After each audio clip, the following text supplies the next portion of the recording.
안녕하세요. 오늘도 사연 살롱을 찾아주셔서 감사합니다. 암 투병 이후 제2의 인생을 살고 있는 여성이에요. 처음 병원에서 암 진단을 받았을 땐 하늘이 무너지는 것 같았어요. 당시 제 나이가 28이었는데 고작 이거 살고 죽어야 하나 하루하루가 우울하기만 했어요.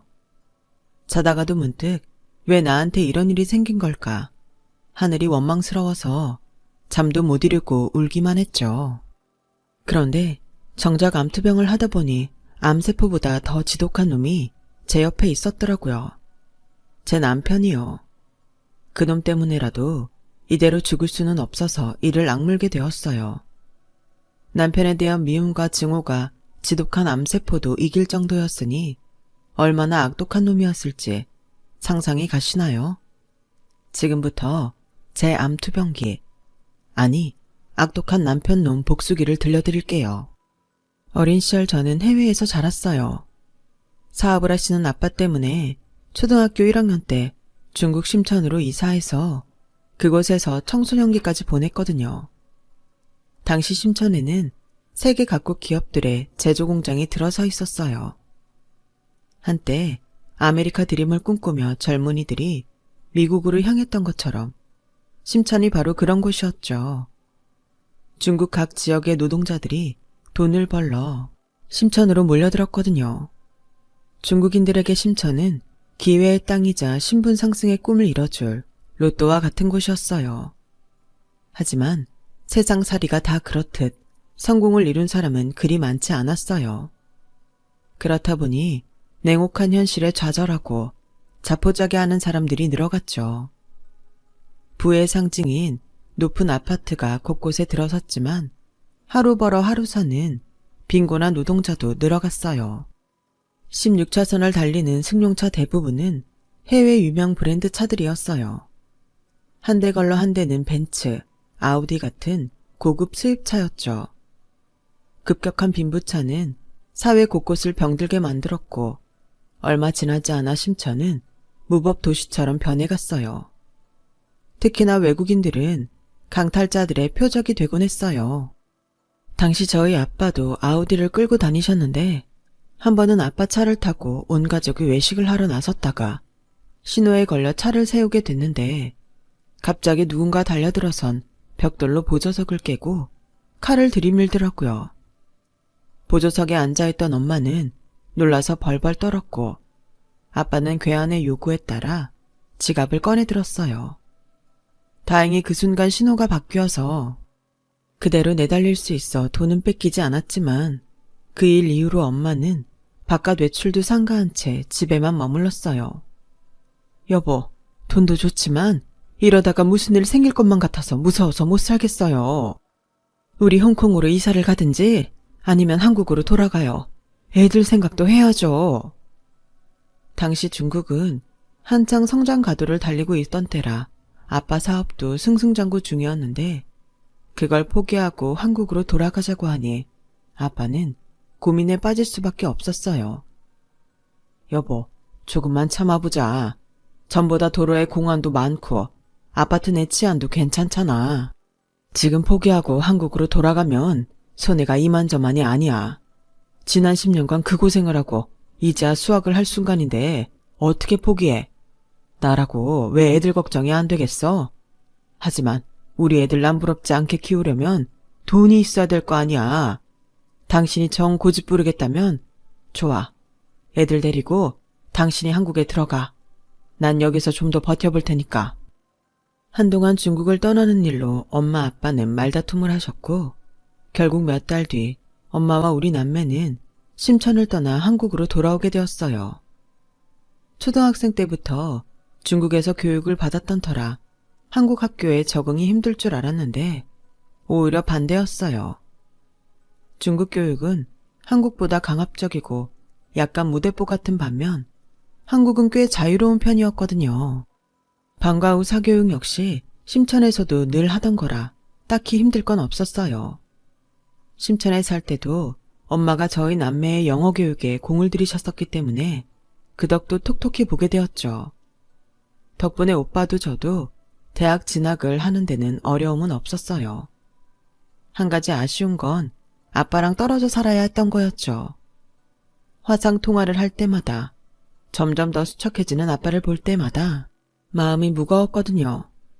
그렇게 떨어져 지낸 지 5년쯤 지나서야 아빠는 한국으로 돌아올 수 있었어요. 그 사이 고등학생이던 저는 대학을 졸업하게 되었고, 다행히 제 졸업식엔 온 가족이 함께할 수 있었어요. 연년생인 오빠는 군복무 때문에 아직 대학생 신분이었고, 저는 졸업 전에 합격한 회사에 다니게 되었어요. 네이티브 스피커 수준의 중국어 덕을 보게 된 거였죠. 제가 입사를 하고 반년쯤 지나자 부모님은 고향으로 내려가 사시겠다며 귀농을 선언하셨어요. 젊은 시절을 해외에서 치열하게 사신 탓에 이제는 그간 벌어놓은 돈으로 고향에서 편히 살고 싶으시다면서요. 자식들도 다 키웠으니 이만하면 부모 노릇은 다 한 거 아니겠니? 앞으로 네 엄마랑 둘이서 신혼 때처럼 살아볼 생각이다. 그러니 앞으로는 니들이 벌어서 시집 장가도 가고 가정도 꾸려 살아봐. 오빠의 남은 학기 학비를 끝으로 더는 지원이 없을 거라는 말씀을 남기시곤 부모님은 고향으로 내려가셨어요. 거기다 오빠까지 친구와 살겠다며 집을 나가는 바람에 저는 오피스텔로 이사를 했어요. 처음엔 좋았어요. 난생 처음 혼자서 살게 된 터라 집 꾸미고 살림 늘리는 재미가 쏠쏠했거든요. 그런데 시간이 지나자 재미보다는 불 꺼진 집에 돌아와 밥도 혼자 먹고 TV도 혼자 보고 쉬는 날엔 말 한마디 않고 사는 생활이 우울하더라고요. 한국에 돌아와 사귄 친구들이 꽤 있긴 했지만 다들 회사 일에 바쁘거나 일찍 결혼을 한 친구들은 육아 때문에 시간을 내기 힘들었어요. 그러던 차에 회사 동료 권유로 인터넷 커뮤니티에서 비슷한 취미를 가진 사람들을 만나게 되었어요. 한국에 거주하는 외국인과 외국에서 살다 온 사람들이 주였어요. 한국 사회에 완벽하게 녹아들지 못한 사람들이지만 한국이 좋아서 함께 국내 여행을 다니면서 한국의 산과 바다를 즐기는 사람들이었죠. 혼자서는 엄두가 안 나는 여행이지만 여럿이 힘을 합해 다니니까 두려움도 덜하고 신이 나더라고요. 각자 인터넷이나 지인을 통해 얻은 정보를 모임에 나와 나누기도 하고 한국살이에 어려움도 나누곤 했어요. 그런데 언제부턴가 외국어를 배우러 가입한 한국인들이 늘면서 커뮤니티가 변질이 되기 시작한 거예요.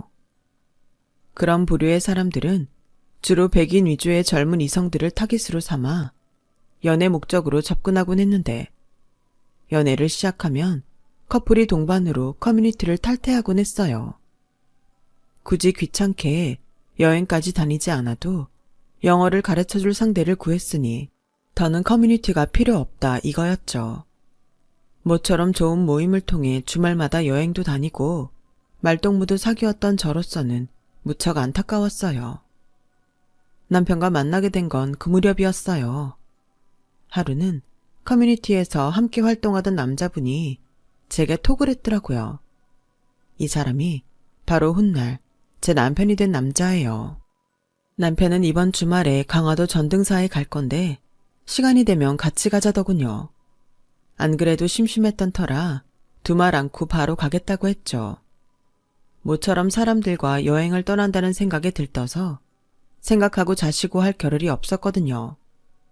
그런데 약속 당일날 나가보니 남편과 저 둘뿐이더라고요. 실망한 제 표정을 본 남편은 머쓱한 표정으로 그러더라고요.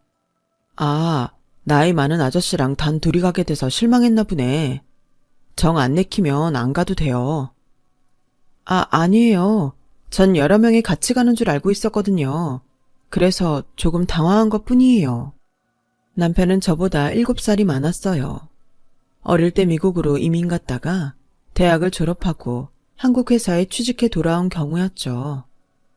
커뮤니티에서 만난 지는 꽤 됐지만 단둘이 대화를 나눠본 적은 거의 없어서 서먹서먹한 상태였죠. 이런 사람이 왜 굳이 친하지도 않은 나한테 연락을 했을까 궁금했지만 선뜻 묻기도 뭐했어요. 혹여 기분 나빠할까 봐요. 그런데 전등사까지 가는 내내 대화를 나눠보니 의외로 통하는 부분도 많고 외국에서 어린 시절을 보내면서 겪은 일들도 비슷한 점이 많아서 금방 친해졌어요. 그날 남편 차를 타고 편하게 전등사 구경도 하고 대학 후에 해물 칼국수를 먹고 집으로 돌아온 후로는 연락도 자주 하고 주말마다 같이 여행도 다니게 되었죠.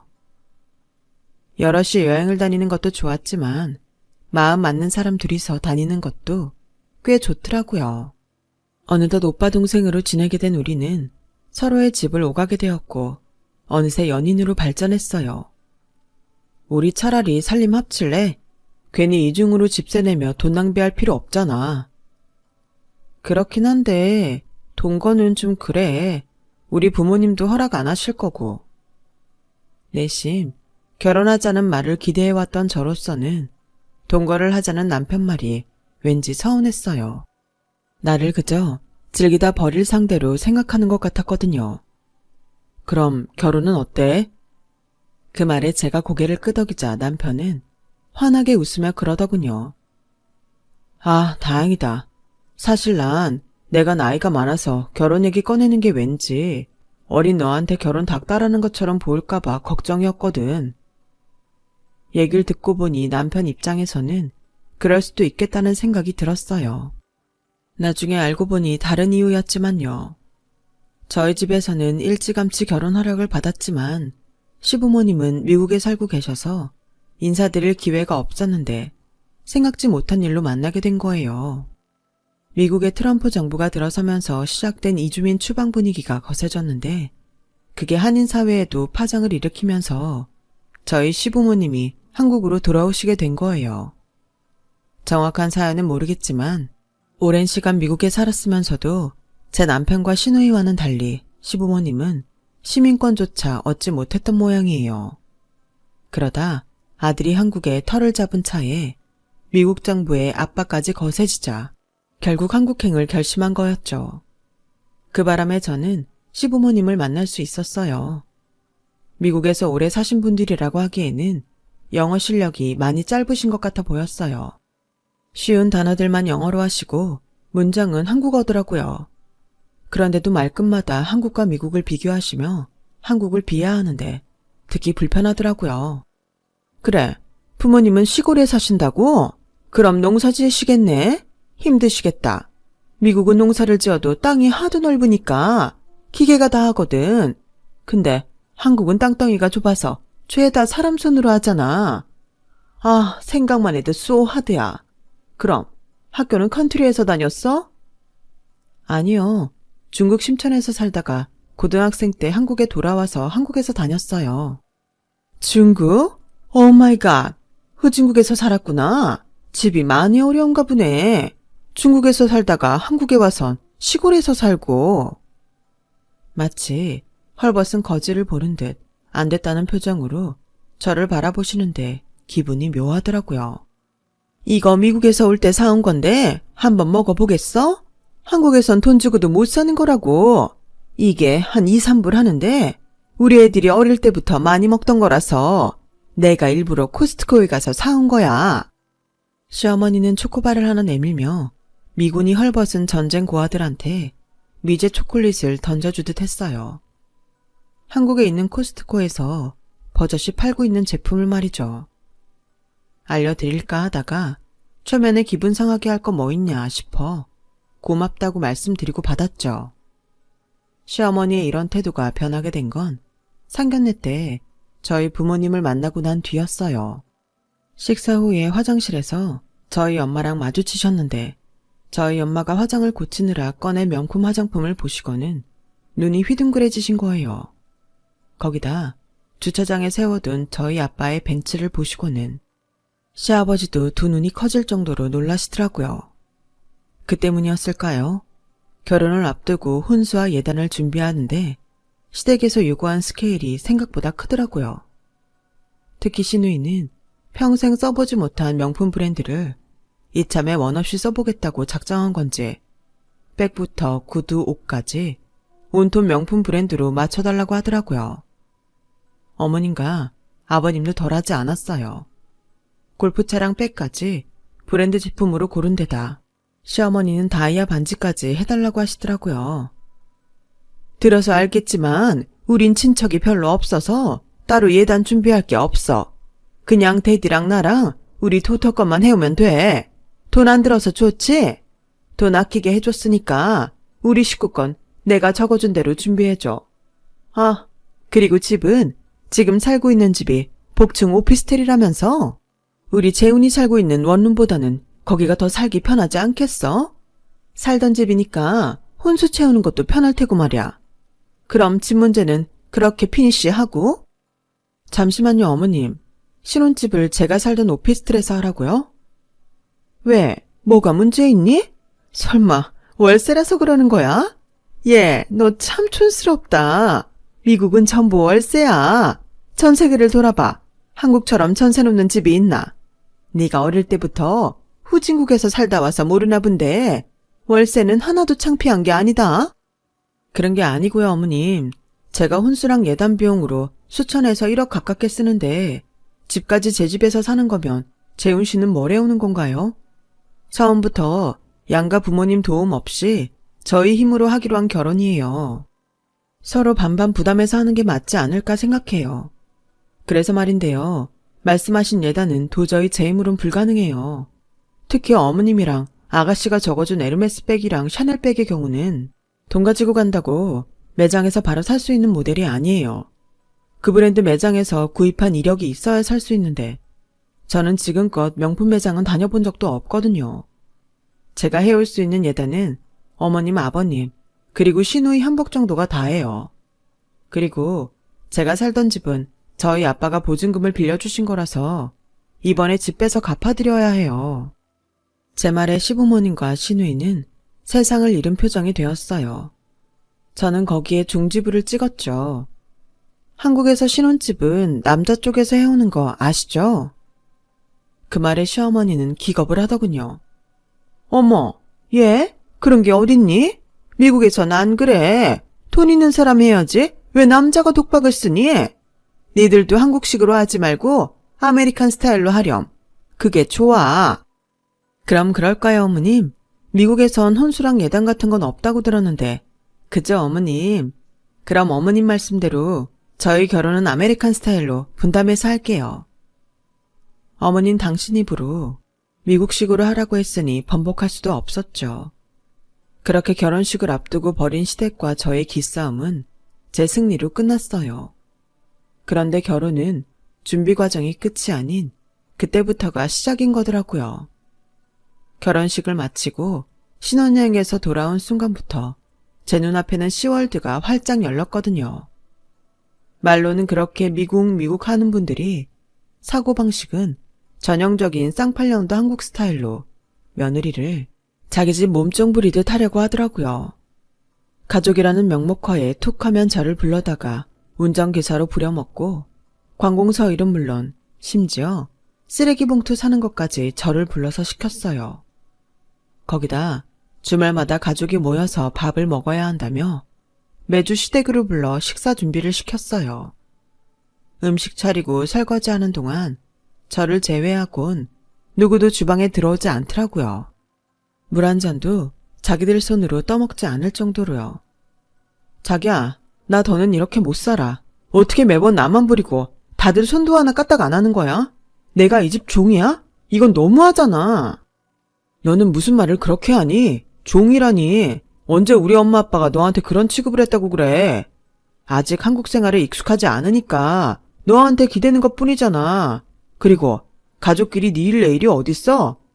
너 자꾸 이렇게 선 그으면 나도 너희 부모님한테 선 긋고 살 거야. 그래? 아버님 어머님이랑 아가씨는 한국 생활이 적응 안 돼서 그렇다 쳐. 당신은 왜 집에서도 손가락 하나 까딱 안 하고 사는 건데? 결혼하고 지금까지 밥하고 청소, 빨래까지 내가 다 했어. 당신이 한 건 소파에 누워서 나한테 물 떠와라, 리모컨 가져와라, 맥주 꺼내와라. 시킨 것밖에 없다고. 당신한테 난 도대체 뭐야?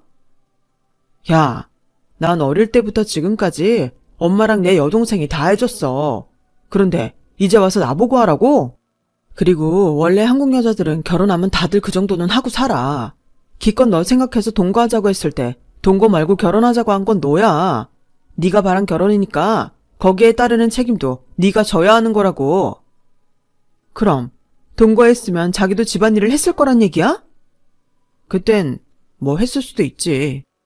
남편은 말이 안 통하는 사람이었어요. 멀쩡한 외모에 직장도 괜찮은 남자가 왜 그 나이 먹도록 결혼을 안 했을까 생각했었는데 이게 이유였던 거죠. 생각 같아선 당장 결혼을 미루고 싶은 심정이었지만 그게 말처럼 쉽지는 않았어요. 엄마한테 전화해 하소연을 했더니 오히려 저를 나무라시더라고요. 그럼 결혼 생활이 달달하기만 할 줄 알았니? 네 아빠도 예전엔 얼마나 이기적이었는데 그걸 고쳐가며 사느라 내가 얼마나 소갈이하고 살았는 줄 아니? 조금씩 고쳐가며 살아. 별 수 있니? 네가 선택한 사람인걸. 가족밖에 모르는 아빠도 예전엔 제 남편처럼 이기적인 사람이었다는 말이 그나마 위안이 됐어요. 시간이 지나면 우리 아빠처럼 변화될 여지가 있다고 믿었으니까요. 그런데 모든 사람이 다 좋은 쪽으로 변하는 건 아니었던 모양이에요. 결혼하고 1년이 지나는 동안 시댁 식구와 남편 때문에 몸과 마음고생을 했던 제가 몹쓸 병에 걸려버린 거예요. 암이었어요. 직장에서 건강검진을 받았는데 의심되는 소견이 발견됐다며 재검을 받으라고 하더라고요. 그래서 다시 검사를 받았더니 유방암 판정이 나온 거예요. 왼쪽 유방을 제거해야 한다는 말에 하늘이 무너지는 것 같았어요. 당시 제 나이가 고작 28밖에 안 됐었거든요. 그 나이에 한쪽 유방을 제거한다니 세상이 끝난 것 같더라고요. 그런데 한쪽 가슴을 잃게 된다는 사실보다 더 괴로운 말을 듣게 될 줄 누가 알았겠어요. 남편은 제 상태를 전해 듣고는 한숨을 푹 쉬더니 그러는 거예요. 아씨, 그럼 내가 앞으론 한쪽 가슴 없는 여자랑 살아야 된다는 거야? 징그러워서 너랑 어떻게 같이 자냐? 병원에서 보정수술은 안 된대? 여자들 가슴 키울 때 넣는 거 있잖아. 그거 좀 넣어달라고 해봐. 맞다. 그거 넣으면 만질 때 느낌이 이상하진 않을까? 젠장, 이제 마누라 가슴도 마음대로 못 만지겠네. 저는 귀를 의심할 수밖에 없었어요. 남편이라는 작자가 아내가 유방암에 걸렸다는데 이딴 소리를 한다는 게 말이 되나요? 자기, 지금 내 말 못 알아들었어? 나 유방암이라고. 내 몸에 악성 종양이 생겼단 말이야. 그런데 가슴 못 만지게 되는 게 그렇게 아쉽고 화가 나? 난 죽을 수도 있단 말이야. 야, 너 당장 죽는 거 아니잖아. 막말로 지금 이 순간 가장 빡치는 사람이 누구겠냐? 바로 나야. 결혼하고 2년 만에 마누라가 암에 걸렸는데 열 안 받게 생겼냐고. 수술비에 병원비, 거기다 가슴까지 드러내겠다는데 내가 어떻게 곱게 얘기할 수 있겠냐? 암튼 나 그냥 이대로는 못 넘어가. 받을 건 받아야겠어. 씩씩대던 남편은 휴대폰을 꺼내 어디론가 전화를 걸었어요. 처음엔 자기 부모님한테 제가 암에 걸렸다는 사실을 전하는 줄 알았는데 호칭을 들어보니 저희 부모님한테 전화를 한 거더라고요. 장인어른, 예림이한테 얘기 들으셨죠? 네, 그 일로 전화드렸습니다. 단도직입적으로 말씀드릴게요. 제 계좌로 3억만 보내주세요. 왜냐뇨? 물건을 살 때도 AS 기간이라는 게 있지 않습니까? 저 예림이랑 이 정도밖에 안 살았는데 이렇게 하자가 발견됐다고요. 그러니까 병원비에 수술비, 거기다 제가 받은 정신적 충격에 따른 피해 보상금까지 장인어른이 내셔야죠. 장인어른이라면 한쪽 가슴 없는 여자랑 관계 갖고 싶겠습니까? 아, 징그러워서 어떻게 한 입을 덮고 사냐고요. 아, 됐어요. 딸 이혼녀 만들고 싶지 않으시면 3억 제 계좌로 보내세요. 남편은 지 악을 써가며 할 말만 하고 전화를 끊었어요. 그 모습에 그나마 남아있던 쥐똥만한 정까지 다 떨어지더군요. 야, 네가 이기적인 놈인 건 알았지만 어떻게 중병에 걸린 아내를 두고 그딴 개소리를 짓거릴 수가 있니? 네가 그러고도 인간이야? 우리 아빠한테 3억을 물어내라고? 내가 네 소유니? 네가 돈 주고 날 사기라도 했어? 결혼하고 지금까지 니네 집일에 종처럼 부려먹기만 해놓고 병드니까 이제 와서 환불받겠다는 거니? 말해봐, 이 개새끼야. 그 나이를 처먹고도 그 정도 사고밖에 못하는 인간이라니? 이런 걸 그동안 인간 대접해온 내가 정신 빠진 년이지. 이참에 깔끔하게 갈라서자. 나도 더는 너 같은 놈이랑은 얼굴 맞대고 살고 싶지 않아. 누구 맘대로 이혼을 하재. 결혼하느라 들인 돈이 얼만데. 이혼할 거면 그 돈 다 토해내고 해. 막말로 내가 바람을 피웠냐 노름을 했냐.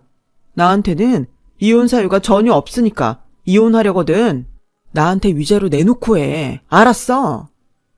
결국 남편과 저는 소송을 통해 이혼을 하게 되었어요. 병에 걸리자 남편이 했던 말들과 저희 친정의 전화에 위자료를 요구하는 등 남편이 벌인 행동을 법정에서 낱낱이 까발렸어요. 결국 법은 제 손을 들어주었고 저는 재산 분할을 받고 이혼할 수 있었어요. 암에 걸렸다는 사실에 망연자실했던 저는 남편 놈에 대한 복수심에 삶의 의지를 불태웠고 결과적으로는 제게 있어선 긍정적인 결과를 가져왔어요. 수술을 성공적으로 끝낸 저는 투병 생활을 하는 와중에 온라인 중국어 교육 사업을 시작했어요. 사업도 사업이지만 입소문을 타고 1:1 맞춤 강의도 다니게 되었죠. 주로 중국 진출을 하려는 연예인과 기업 간부들이 저를 찾았어요. 덕분에 상류층 인맥도 넓힐 수 있었고 강의료도 두둑이 챙길 수 있었죠. 그러던 어느 날이었어요. 모기업 통역을 해주고 인센티브를 받아서 부모님께 선물을 사드리려고 백화점 명품관에 갔는데 거기서 우연히 전 남편과 마주친 거예요. 정확히는 모 명품 브랜드샵 안에서 전 시어머니 목소리가 들렸고 마침 그곳에 가려고 왔던 터라 샵 안으로 들어갔다가 되도 않는 영단어를 총동원해 백을 환불받으려고 애쓰는 모자의 모습을 목격하게 된 거예요. 아니, 왜 현금으로 못 준다는 거야? 카드로 샀건 캐시로 샀건 아무튼 돈을 받은 거잖아요. 그럼 손님이 원하는 형태로 환불을 해줘야지. 손님, 카드 결제를 구입하신 물품은 카드 취소로밖에 환불이 안 돼요. 아니, 그냥 좀 해주면 안 돼요? 내가 당장 현금이 필요해서 그래. 부탁 좀 합시다. 응? 엄마, 그냥 그 백 써. 사위한테 받은 선물까지 환불 받아야겠어. 카드로 산 건 현금으로 안 내준다고. 조용히 해, 이 녀석아. 한국에선 이런 건 유도리 있게 처리해 준단 말이야. 이봐요, 아가씨. 그러지 말고 나 이거 현금으로 좀 내줘. 나 그렇게 몰상식한 사람 아니야. 미국에서 21년 살다 온 사람이라고. 그런 내가 오죽하면 이러겠어. 제 앞에서 있는 교양 없는 교양 다 떨던 전 시어머니는 돈 앞에서 완전 구겨져선 진상을 떨고 있더라고요. 그 모습에 저는 보란듯이 소리쳤어요. 여기가 언제부터 돗대기 시장처럼 변한 거예요? 그깟 백 하나 못 들 수준의 사람까지 드나들면 수준 떨어져서 어떻게 여기 백을 사겠냐고요. 이봐요, 아주머니. 창피한 줄 알아야죠. 여기가 술집이에요? 어디서 아가씨를 찾아요? 그리고 미국에서 살다 왔으면 뭐요? 하는 짓을 보니 시장 바닥에서 5,000원짜리 비닐백 사는 것도 벌벌 떨 사람처럼 보이는데 능력 안 되면 이런 데 오지 마세요. 괜히 브랜드 가치나 떨어뜨리지 말고. 그쪽도 그래.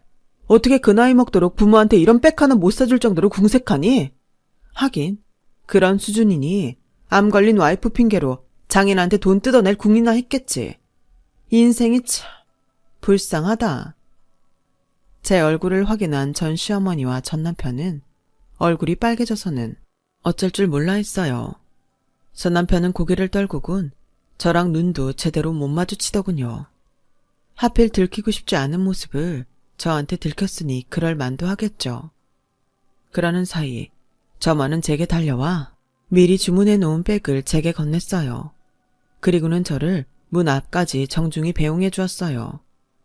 불과 몇 분밖에 안 되는 그 짧은 순간 저는 그동안 가슴에 응어리져 있던 전 남편에 대한 울분이 눈 녹듯 사라져버렸어요. 그건 비단 명품백을 살 정도로 내가 돈을 많이 벌어서가 아니에요. 병마와 싸우면서도 내가 내 인생을 포기하지 않고 열심히 달려왔다는 거에 대한 기특함 때문이었죠. 인생을 살다 보면 내 잘못이 아닌데도 손해를 보기도 하고 남한테 피해 안 주고 착하게 사는데도 돌부리에 걸려 넘어지기도 하지만 중요한 건 바로 그 이후인 것 같아요. 내가 어떻게 그 고난을 받아들이고 역경을 이겨나가는지 말이에요. 포기하지 않고 내 자신을 일으켜 세울 수 있다면 그것만으로도 충분히 박수받을 만하다고 생각해요. 그런 의미에서 앞으로 저는 병마와의 싸움에서 반드시 이길 거예요. 완치 판정을 받는 그날까지 절대로 포기하지 않을 거니까요. 여러분도 응원해 주셨으면 합니다. 지금까지 제 사연을 들어주셔서 감사합니다. 건강이 최고라고 감히 말씀드려요. 건강 조심하시고 즐겁게 사시길 바랍니다. 여러분, 사연 댓글에 응원과 현명한 조언 부탁드려요. 좋아요와 구독은 저에게 큰 힘이 됩니다. 오늘도 좋은 일 가득하세요.